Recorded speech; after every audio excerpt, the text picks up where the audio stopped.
Kaleshwaram project అవినీతి విషయంలో ఎవరు సమర్థించినా అది తప్పేనని కేంద్ర మంత్రి బండి సంజయ్ స్పష్టం చేశారు.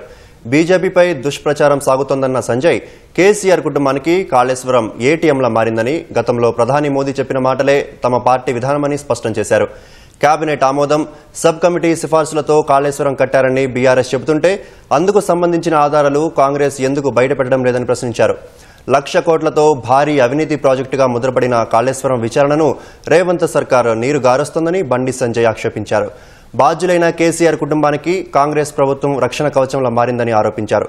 కాళేశ్వరం విషయంలో ఇక ముందైనా ప్రజాధనం వృధా కాకుండా నిపుణుల సూచనల మేరకు పనిచేయాలని సంజయ్ ప్రభుత్వానికి సూచించారు. నేను మాట్లాడింది కాళేశ్వరం అవినీతి ప్రాజెక్టు విషయంలోనా? కాళేశ్వరం అవినీతి విషయంలో ఎవరు సమర్థించినా అది తప్పే. ఎందుకంటే మా నరేంద్ర మోడీ గారు, మా అమిత్ షా గారు, మా జేపీ నడ్డా గారు ఎన్నికల సందర్భంగా వచ్చి అనేక సందర్భాల్లో అన్ని ఆధారాలను చూసిన తర్వాతనే ఈ అవినీతి ప్రాజెక్టు ఏటీఎం అన్నారు. కాబట్టి భారతీయ జనతా పార్టీ కార్యకర్తలుగా మా స్టాండ్ ఒకటే. ఎన్డీఎస్ఏ రిపోర్టు, సిడబ్ల్యూసీ రిపోర్టు నా దగ్గర మీకు పంపిస్తా. ఈ ప్రభుత్వం దగ్గర ఉన్నాయి.